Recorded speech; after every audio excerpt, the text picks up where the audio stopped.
Hello, and welcome to the BiggerPockets Money Podcast. I'm Scott Trench, and with me today is my co-host, Kyle Mast. How you doing today, Kyle?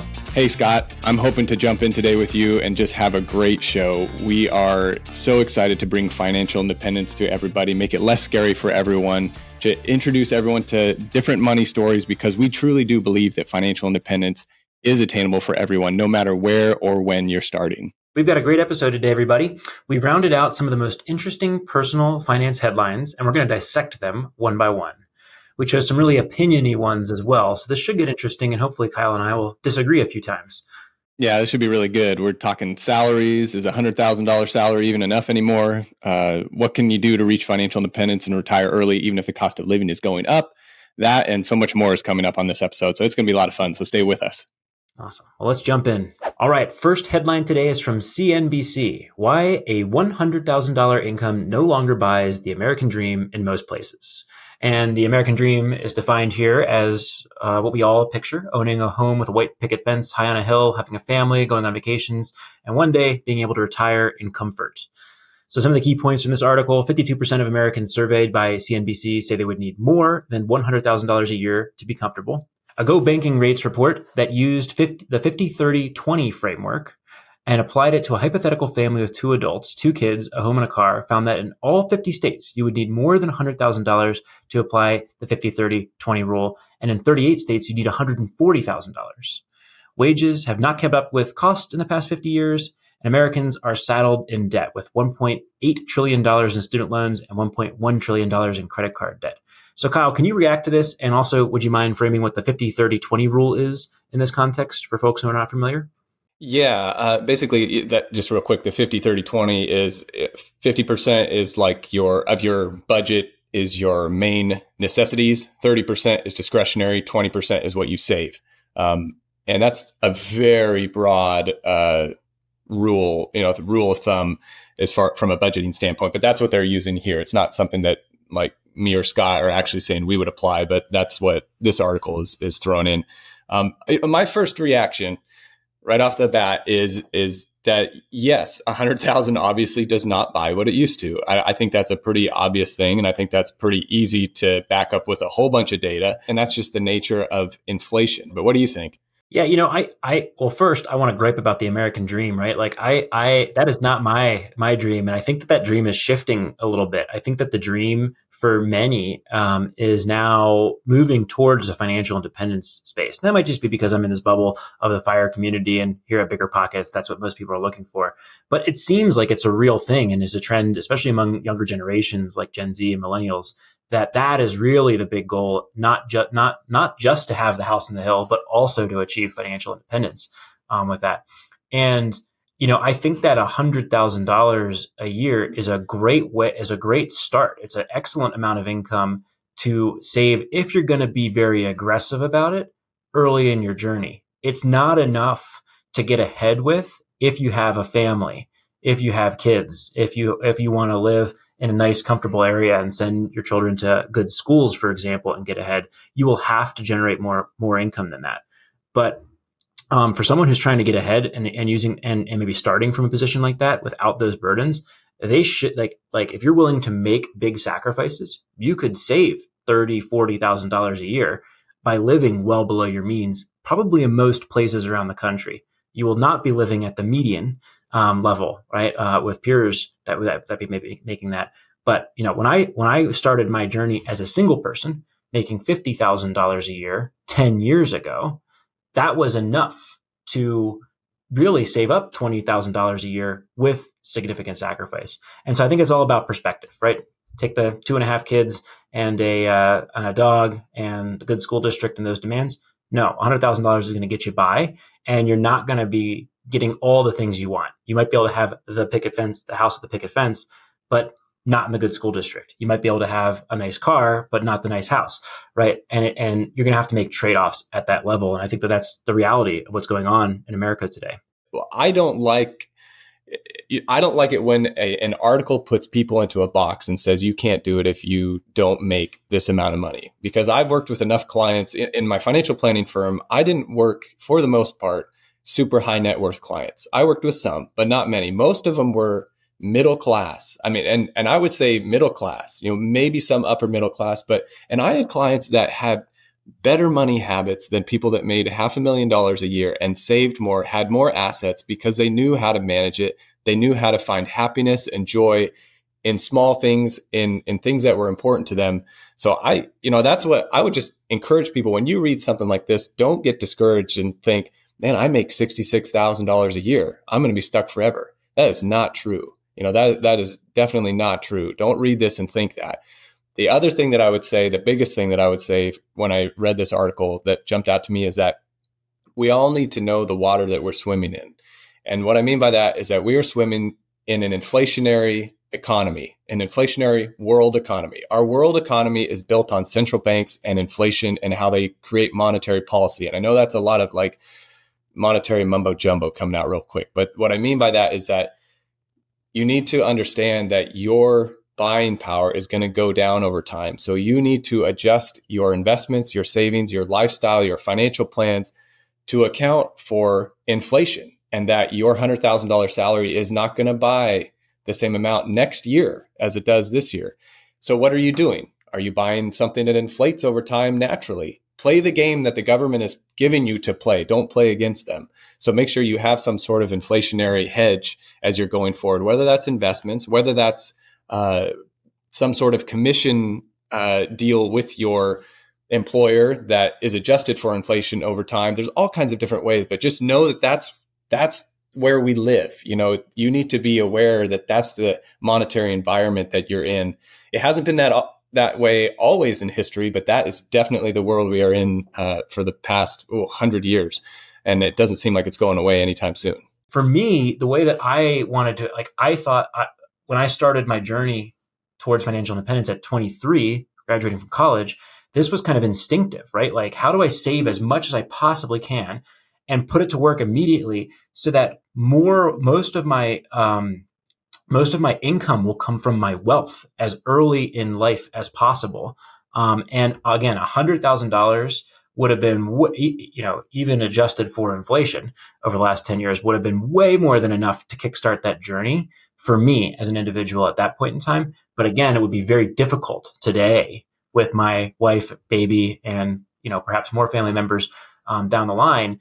That would be very, very difficult. And I think that's what the article is not appropriately sussing out, is that for different people at different stages, there's different amounts of income that are appropriate and enough. Headline 2.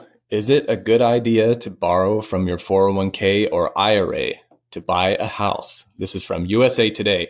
And the article kind of lays out why you may take out money out of a retirement account to put towards a down payment and what the consequences are. Some of the key points, Bankrate survey show that 9% of people have dipped into their retirement funds to buy their homes. People between 18 and 27 were twice as likely to do it. Straight withdrawals from before 59 and a half are generally a bad idea, according to the article, because a 10% penalty would apply in addition to the taxes that on the amount taken out. Traditional IRAs allow you to withdraw out $10,000 without penalties for a first-time home purchase. And I would add to that, Roth IRAs have that same rule also, but you're still going to pay the taxes on a traditional IRA, not a Roth IRA. With 401ks, you might be able to borrow $50,000 from your account, and this depends on the plan documents of your current employer, where you actually need to repay it back, what you've borrowed, plus some interest, but you avoid the taxes and penalties of actually withdrawing that money without a loan in place back to your employer. Scott, I mean, what jumps out to you first on we got a lot we can cover here, but what's your first thoughts on this article?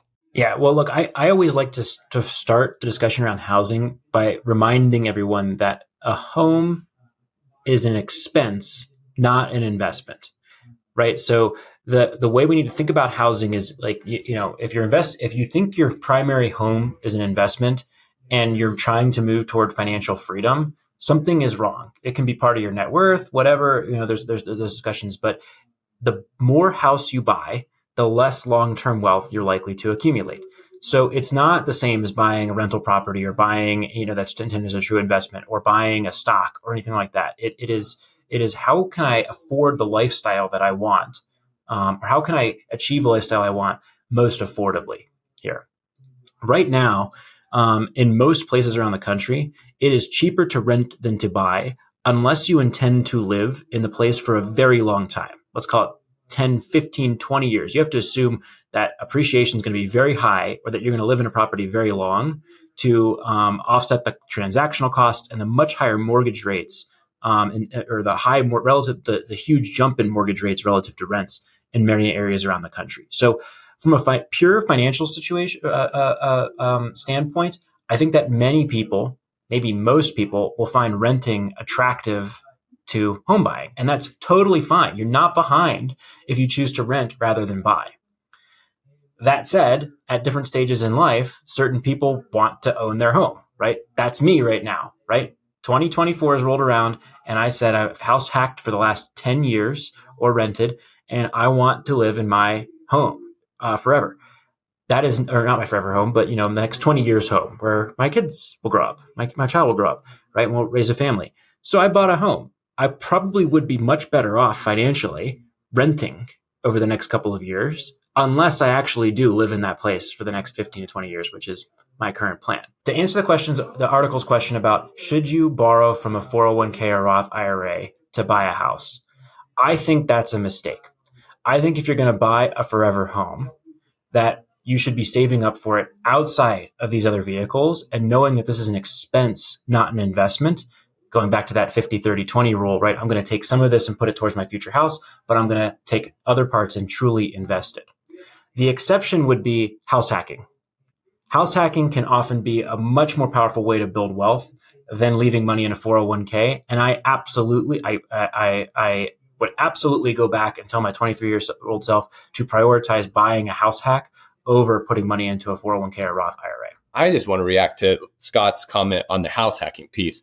That didn't even jump out to me in this. And that's just huge, because that, if there were any time to pull out from a retirement account to buy a primary residence, that would be it. Because the amount of returns that you can get on that type of move. So let me paint a picture. So if you draw out, say, $10,000 from an IRA to be able to put a down payment on a house, like a 3% down loan that you can get out there on a house that you turn into some sort of house hack, renting out rooms, renting out another unit, converting the garage, whatever you do, but you turn that into income, the return that you're getting on that income, as opposed to what's in the 401k or the IRA that you draw it out from, is going to be substantially more. And I would argue that, and this is not me saying do this, but you're going to even overcome a penalty, a 10% penalty that they hit you with by quite a large margin in that instance. So if that's your only way to get in and you're serious about investing, that's a great way to go about it. I would say there's nothing to really be worried about that. Just make sure you're buying a good investment property. Everything else applies in that scenario. But wow, I mean, that would just be a great way to get started. Back to like the renting, the renting piece versus buying, the gap that Scott was talking about that there is right now between renting and buying is just so huge. And the interesting thing is that if you were to become a buyer now, it's not that big between the people that already bought and have these low interest rates and have the low mortgages from 3 years ago before the interest rates started going up. And that's what's changed, that interest rate and the fact that housing prices have not come down to adjust for the high interest rates. So that gap between the rental cost and the ownership costs has widened so much. And the one thing that people don't think about, and I feel like I'm now saying don't buy a home, but that's not what I'm saying. I'm just trying to make people realize buying a home is an expense, like Scott talked about. You do have property taxes, you do have insurance, but you have plumbing that goes out, you have sewer that goes out, you have a septic that goes out, you have a water pump that goes out, you have a lawnmower that breaks, it is endless. When my wife and I sold our first home, we actually rented for a while and we loved it. Like, we just loved it. I think we rented for maybe 18 months before we bought another home, and the dishwasher would go out, and that was part of we call it up and a day later it's fixed or there was a new one. Same with the fridge, and just from a flexibility standpoint, if owning your own home is not an important thing to you, I would say not to do it. And that's not saying don't invest in real estate, because I definitely think you should do that and continue to be smart with your money. Don't use renting as a license to spend everything you have. But if it's not in your dream to own a home, there is nothing that says you need to, in order to be able to retire early or even retire normally at some point, or just to be financially stable. That depends on your financial habits, not whether you own a home or not. All right. Our next headline here is from USA Today. The amount of money Americans think they need to retire comfortably hits a record high. Key points from this study are that a study released recently shows that Americans now think they'll need $1.46 million to retire comfortably, which is a record high and up from a similar study in 2020 where the number was just $951,000. That's a 53% jump in just 4 years. And a couple of key takeaways. Gen Z started saving for retirement at age 22. Boomers said they started saving at age 37, and millennials began at 27. Gen X 31. Gen Z also mainly think that they're going to live until 100 years old, and that Social Security will end in their lifetime, causing them to have to get an earlier start in saving.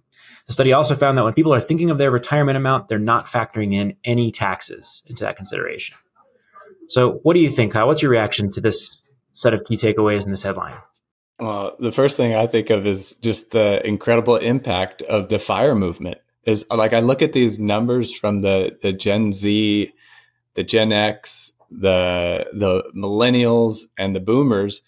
And, Gen Z started saving for retirement on average at age 22. And, we have to take these with a grain of salt. We don't know exactly what that means. Are they just doing like a minimal match at their employer, which in my opinion doesn't move the needle that much? It does help. And starting that early does help.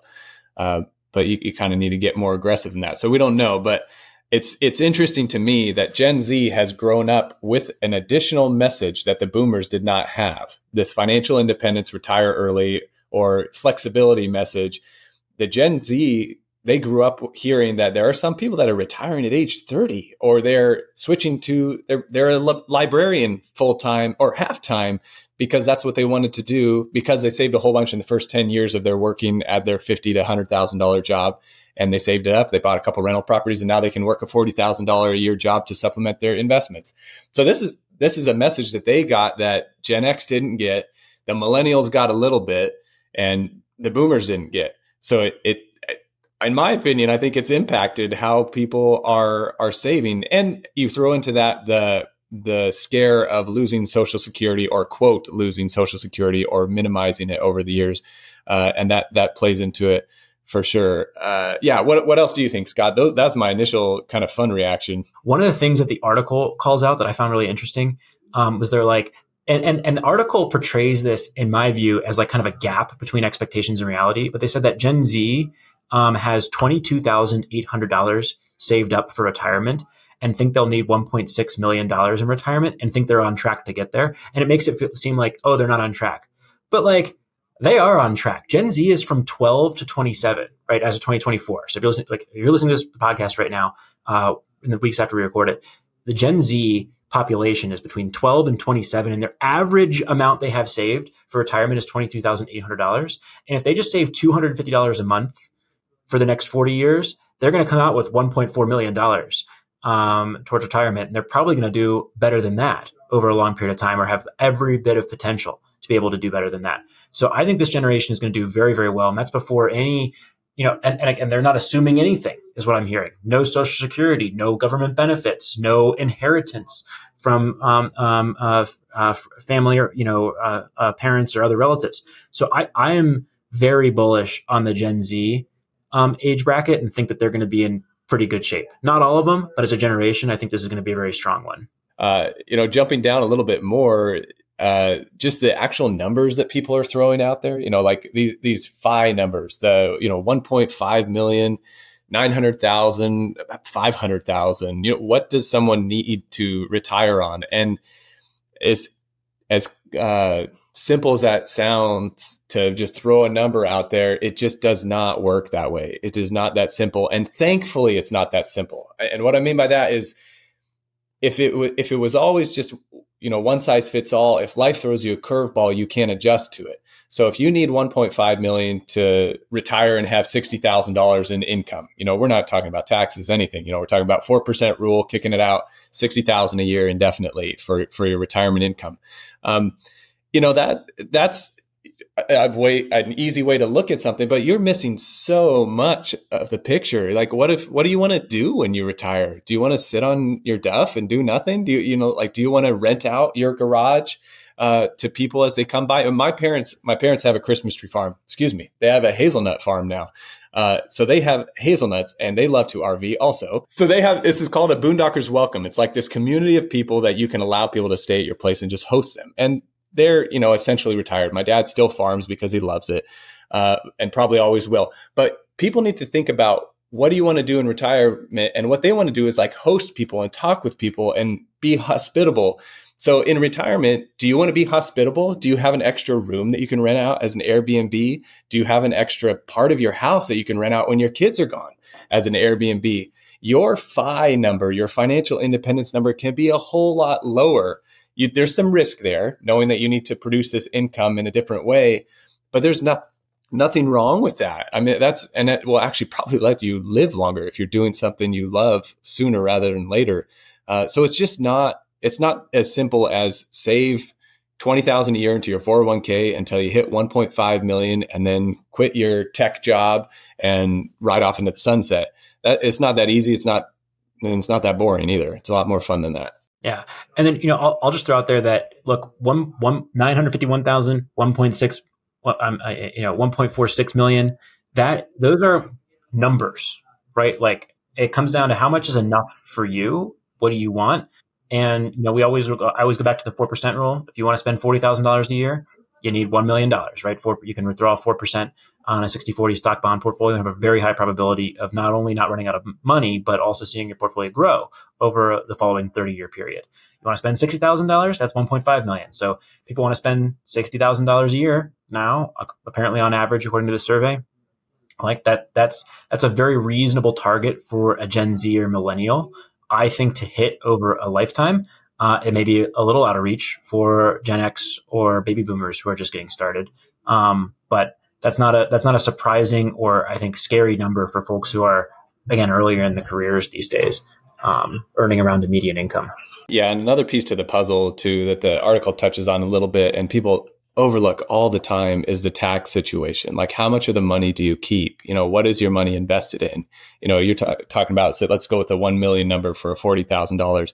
That's too low. Let's do 1.5 million for the $60,000 income, just so people can kind of picture that a little bit more. Are you going to keep all that $60,000 that comes in? It depends. It depends on what you're invested in. Is there capital gains on it? Yes. But you're probably going to be in a marginal tax bracket that allows you to not pay any capital gains tax on it. It just depends on what your other income is. It depends on what type of investment. I mean, real estate, BiggerPockets, there's a reason why real estate has built so much wealth, especially in the United States over the decades. The tax system is just tailored to real estate in a way that it isn't to just about anything else. And it's because the government knows that it drives an economy, it drives jobs, it drives a lot of things. So incentivizing it is to the benefit of the government. They're not just giving away free money and deductions for no reason. There's reason behind it all. Again, swim in the water that we're in. Know what system we are in and use it to your advantage. When you're drawing from different accounts, strategically draw from Roth accounts, traditional accounts, in a way that you fill up certain income tax brackets. There's ways to do this. And also, Social Security, I really don't think it's going to be gone. I think it's going to be different, but it's not going to be gone.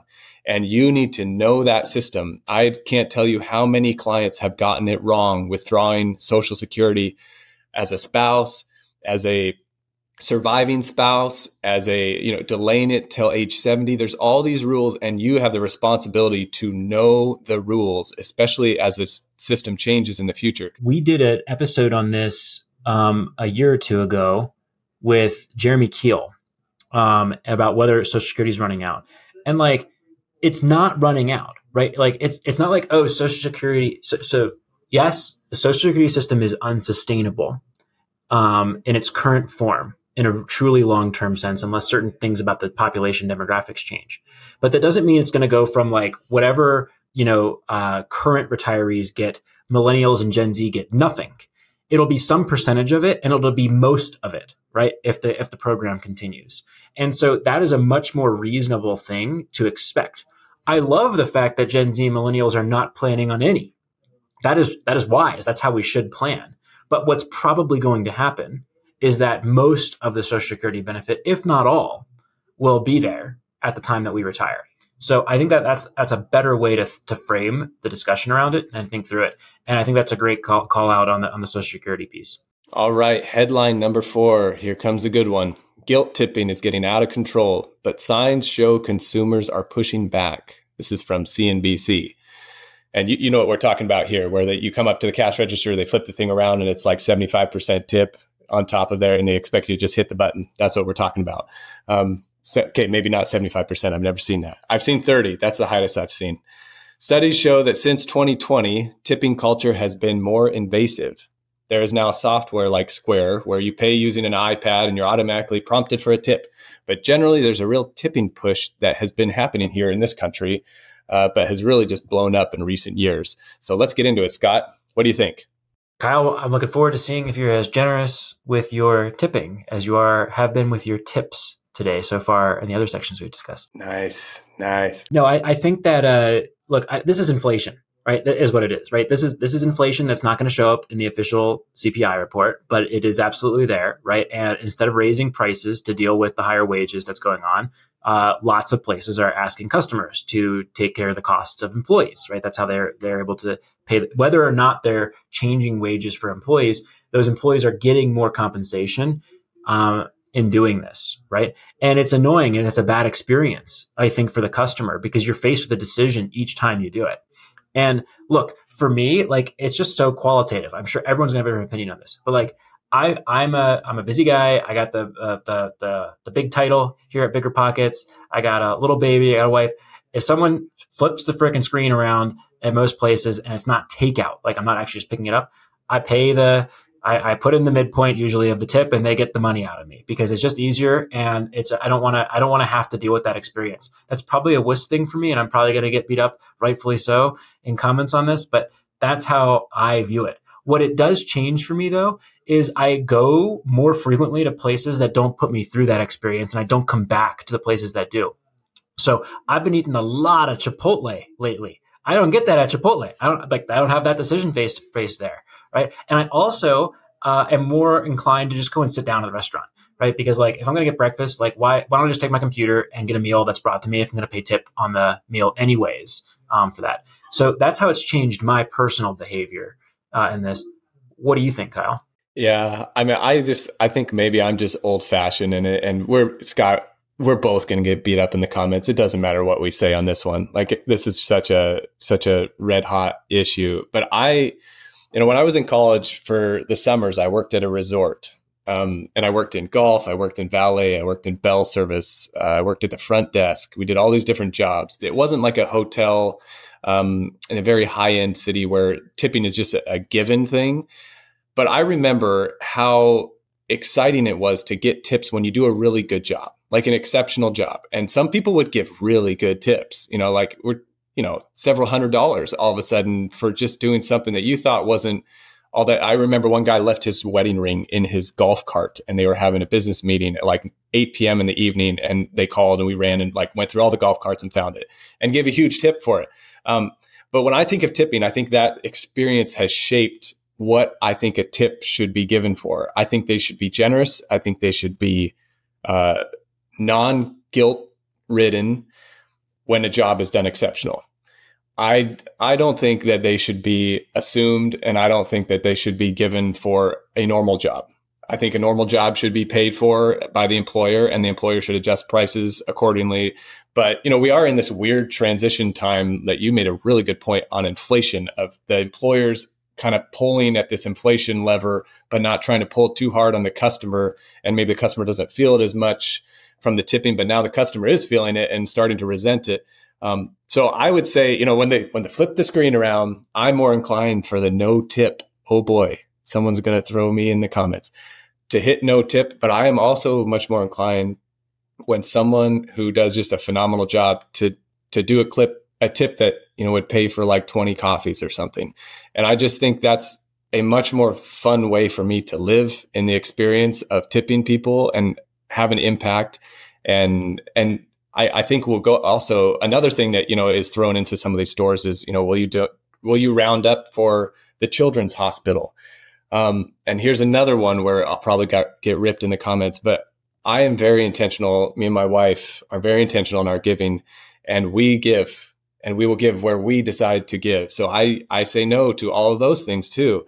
And that doesn't mean that other people can't say yes to them. I mean, that's great. There's nothing wrong with that. If that's something that you want to give to and you don't have to think about it, that's awesome. I love vetting an organization and knowing people that are like on the board of an organization and being involved with it and doing that. And so it just makes, for me, it's an easy no, because I know I've got a priority and that's where I'm giving. And this might be someone else's priority. So that's fine.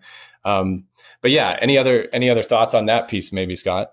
I agree completely with the giving piece right there, right? Like if I'm going to give money, I'm going to give it in an intentional way that I think is going to do good for a cause that I really want to support. And so I have no problem saying no to those prompts on the, grocery store checkout or whatever it is, where that comes up. It's for whatever reason a lot harder for me to, someone has made a sandwich at, Subway or whatever it is, to just put a 0 on the screen there. And that's how, that's just how my personal experience goes for that. And so I generally say yes to that one and no to the giving. Probably shouldn't. Maybe there's a different way to frame it. I'm probably contributing to the problem. But for me, it's tipping by government fiat. Oh, you like that one? Oh, yes. See what I did there? Yes. Oh, man. Yes. Yeah. This is a tough one, and I would say too, you have to be careful to, like, for myself, I would say I have to be careful to not be too judgmental in my approach too. Like if I'm choosing, they didn't do a good job, I'm going to do no tip. I have to be careful about that. That's something that I have to make sure that I'm not assuming certain things about certain people that I assume they should do more to be able to earn the money that they do deserve. But for me, it is just a fun experience to be generous in big ways instead of like, I guess little droplets along the way, maybe, but the little droplets make a big difference, as we know from investing too. Awesome. Well, Kyle, thank you for all of the tips you provided today. This was a very fun discussion. Really enjoyed it, and that's all we have, I think, for everybody. Where can people find you in the next couple of weeks until we do our next one? Oh man, if you're ever looking for me, I've got a website, kylemass.com. I do some writing there, but not a ton, nothing fancy. You probably won't hear from me very much. We're on the road in a big RV. The kids are napping in the parking lot with my wife reading in the RV while I'm in the library podcasting with Scott about tips. Well, that wraps up this episode of the BiggerPockets Money Podcast. He is Kyle Mast, and I am Scott Trench, saying see you next time. BiggerPockets Money was created by Mindy Jensen and Scott Trench. Produced by Hajar Eldas.